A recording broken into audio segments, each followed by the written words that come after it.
Bonsoir, bienvenue dans l'entretien du jour. Je reçois aujourd'hui André Mouawej, journaliste chez France Média Monde. Bonsoir. Bonsoir. Merci d'avoir accepté notre invitation sur Global Africa Télé Sud. Avec vous, nous parlerons de la situation au Moyen-Orient. Hier, 180 missiles ont été tirés par l'Iran sur Israël. Est-ce qu'on peut dire sans illusion que la guerre est déclenchée au Moyen-Orient?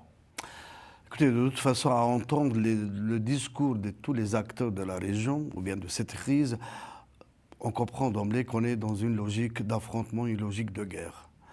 C'est-à-dire que ça fait un petit moment que tout le monde se demande est-ce que l'Iran va riposter. À commencer par l'assassinat de M. Haniyeh à Téhéran, après au Liban, Le patron du Hezbollah. les frappes contre le Hezbollah, à commencer par les Beeper, les Tokiwoki, les assassinats de la chaîne de commandement du Hezbollah, pour arriver au sommet, l'assassinat du secrétaire général. Et donc la riposte iranienne est intervenue hier soir. Quelle est l'ampleur de cette riposte? On n'a pas encore toutes les infos. Parce qu'au début, vous avez cité 180 missiles, c'est la version officielle. Mais il y a des médias, y compris la télévision israélienne, le canal 12 de la chaîne télévision israélienne qui parle hier de 400 missiles. De toute façon, quel que soit le nombre, la question est là. Quels sont les vrais dégâts qui ont été causés par ces missiles? Parce qu'on sait que là, on est quand même, on fait face à une nouvelle génération de missiles. C'est tout à fait différent des missiles qui ont été utilisés en avril dernier, après l'attentat israélien contre le consulat iranien à Damas. Ça, ce sont des missiles hypersoniques. Ce sont des missiles qui sont capables de porter des charges d'explosifs très lourdes, 1500 kg et plus, et qui sont surtout au niveau, et qui sont indétectables par les radars ou très difficilement, et qui sont très rapides. On a vu en 7 minutes, ils ont déjà atteint leur cible en Israël, ce qui laisse peu de marge à Israël de les contraindre ou bien de faire activer ces systèmes antimissiles. Maintenant, la question de savoir maintenant d'abord quelle est l'ampleur des dégâts causés et deuxièmement, quelle serait la riposte d'Israël. Parce que Israël va riposter. Ouais. Israël est soutenu. Mais quand? On laisse passer les fêtes du Nouvel An juif ou Ils ont dit hier, donc ils ont repris un peu peut-être le discours de certains pays, on ripostera au moment et en temps voulu. Voilà, donc bien sûr, ils ne vont pas dévoiler. D'ailleurs, il y a eu hier une certaine fuite d'infos de la part des sources israéliennes, comme quoi, durant la nuit passée, qu'Israël va riposter au niveau de tous les pays du Proche-Orient. Donc, ce n'était pas limité à l'Iran. Pas seulement à l'Iran, ok. Voilà. Bon, la nuit est passée, il n'y a pas eu de riposte. Les Israéliens, ils sont certainement en train de préparer la riposte, mais la question de savoir aussi quel serait le niveau du riposte israélien, le soutien, est-ce que les Américains vont participer ou pas? Est-ce que certains alliés d'Israël vont aussi participer à ce riposte ou pas? Est-ce que ça va être limité à l'Iran ou bien, comme on a entendu hier, ça sera généralisé sur certains pays du Proche-Orient, c'est-à-dire les alliés de l'Iran? Selon certaines informations, l'Iran a informé les États-Unis et Moscou de cette attaque de missiles. Ouais. Pourquoi toujours informer avant d'attaquer? C'est la coutume c'est-à-dire chez eux. qu'après, il y a eu quand même un démenti en disant que certainement Moscou a été informé parce que c'est le principal allié de l'Iran. Mais pas les États-Unis. N'oublions pas que le Premier ministre russe était en Iran, à Téhéran. Donc, il y a eu certainement consultation. Après, il y a une source de l'ONU, du Conseil de sécurité américaine, qui disait que les Américains n'ont pas été prévenus.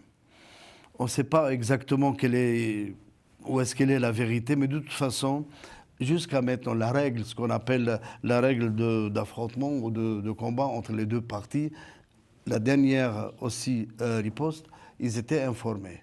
Oui, donc, en avril dernier. En avril dernier, voilà. Et deuxième règle, c'était d'épargner les civils et les sites aussi civils, les objectifs civils. Si ça a été vraiment, les Américains ont été mis au courant, ou bien les Israéliens, pourquoi pas? Parce que les Américains, ils ont certainement fait passer l'info à Israël. Ouais. Ça veut dire qu'on est toujours dans une logique d'affrontement, c'est vrai, mais limité ou contrôlé. Et tout le monde espère que ce soit dans cette logique-là, parce qu'une dégradation de la situation au niveau généralisé, je pense que ça va être très grave et ça va entraîner d'autres pays. Et ça va être là, on parle toujours de la guerre généralisée dans la région. Peut-être on s'approche un pas en plus vers cette situation-là. Est-ce qu'en Iran, le régime fait face aujourd'hui à une crise existentielle? Écoutez, le régime iranien, de toute façon, fait face à plusieurs dangers, si on veut mettre entre parenthèses. Il y a d'abord la contestation à l'intérieur du régime. La population commence à en avoir marre. Surtout, ils souffrent beaucoup de la situation économique, de l'embargo. On a vu d'ailleurs des petites vidéos très récemment, il y a une petite semaine, des gens qui réclament quand même à l'Iran d'arrêter d'appuyer ce qu'on appelle les proxys, c'est-à-dire les Hezbollah, les Houthis ou d'autres, parce que tout cet effort-là, tout cet argent-là qui est versé à ces alliés d'Iran, donc il vaut mieux les investir à l'intérieur de la société iranienne qui souffre beaucoup. Il y a aussi les opposants politiques à l'intérieur de l'Iran qui sont prêts à agir à n'importe quel moment pour déstabiliser le régime. Après, il y a certainement le danger extérieur. Et c'est surtout l'Iran, elle a deux objectifs. Tout d'abord, de protéger son programme nucléaire, mais le plus important, c'est de protéger le régime iranien en place. Justement. L'Iran est prêt à tout pour protéger son régime. C'est là, quand même, qu'il faut savoir à quel niveau sont arrivées les négociations, parce qu'il y a eu beaucoup de négociations avec les Américains, indirectes, bien sûr. Est-ce que ces négociations avancent? Est-ce qu'actuellement, ces négociations sont toujours d'actualité ou bien les deux parties, c'est-à-dire les Iraniens et les Américains, sont dans une période d'attente pour voir les résultats des élections américaines, parce que personne ne veut quand même conclure un accord avec un régime qui est sur le point de départ. Donc, à partir de là, lorsque ces deux objectifs ne sont pas directement menacés, l'Iran restera quand même dans une logique raisonnable, si on peut utiliser ce terme. Protéger son programme nucléaire et surtout protéger son régime. Comment cette riposte a été perçue au Liban? Écoutez, au Liban, on a vu des scènes de liesse, surtout dans la banlieue sud du Liban, le fief du Hezbollah. Mais ceci dit, il y a une grande crainte au Liban, au niveau de la population et au niveau aussi de la classe politique. Parce que malgré tout, malgré l'agressivité ou bien l'adversité avec Israël, les Libanais sont très conscients des dégâts que peut causer une guerre généralisée. Le Liban est dans une situation catastrophique au niveau économique, au niveau budgétaire. Il y a presque l'État en état de faillite, presque. Tous les services sociaux ne fonctionnent pas. La fonction publique, elle est complètement paralysée. D'autant plus que la tension commence à monter au sein de la rue entre les déplacés, les gens qui ont été contraints de quitter leur maison, que ce soit dans le sud du Liban ou bien de la Bekaa, qui sont installés dans des zones qui ont été très bien accueillies, dans un esprit de solidarité entre citoyens, social, tout ce que vous voulez. Mais quand même, il faut bien comprendre que ce sont deux logiques quand même différentes. Je me contente du mot différentes parce qu'il y a les déplacés qui sont très proches du Hezbollah, qui sont réfugiés dans des zones qui sont plus ou moins non favorables au Hezbollah, que ce soit dans les zones, entre parenthèses, chrétiennes ou bien sunnites. Donc pour l'instant, ça se passe tant bien que mal, mais si la situation va durer, il va y avoir certainement une tension.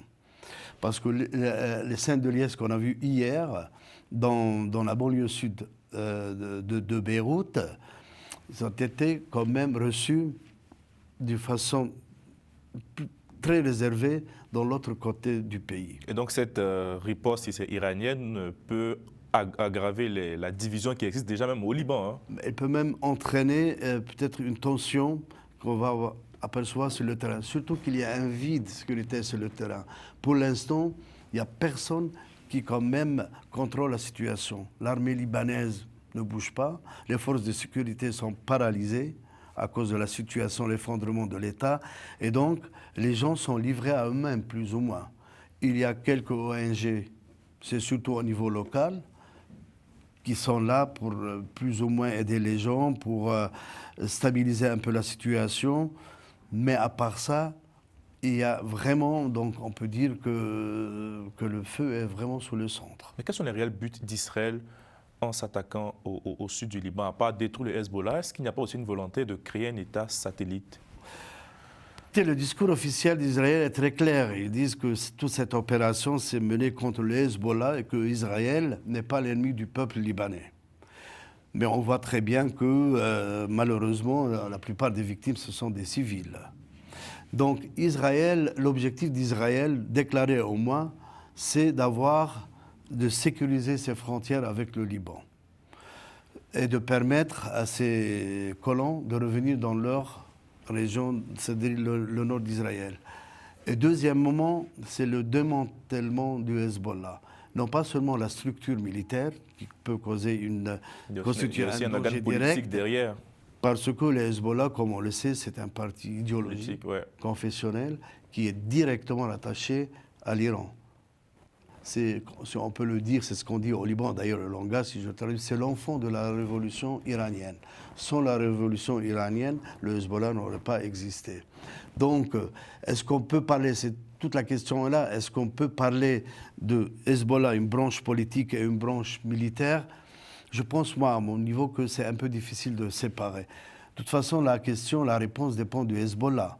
S'il veut vraiment intégrer la société libanaise politique et travailler en tant que parti politique, mais à ce moment-là, est-ce qu'il aura toujours le soutien de l'Iran? Parce que l'Iran, on sait très bien que le système iranien actuel, ce qu'on appelle les proxys, que ce soit au Liban, le Hezbollah, en Irak, la faction armée en Iran, ou bien le Houthi, ce sont des cartes que l'Iran utilise par la menace.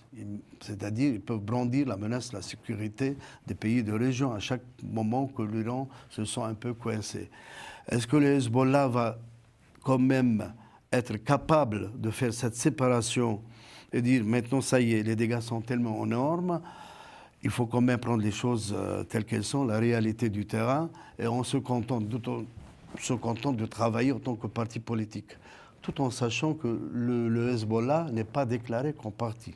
C'est-à-dire qu'il n'a pas l'autorisation, il n'a pas fait une demande dès le début de sa naissance en 1984, il n'a pas fait une demande, comme c'est le cas au Liban, au ministère de l'Intérieur, pour avoir l'autorisation d'exercer. Donc c'est quoi son statut aujourd'hui? C'est quoi, une milice armée C'est certainement une milice, mais maintenant c'est devenu plus qu'une milice, c'est presque une armée.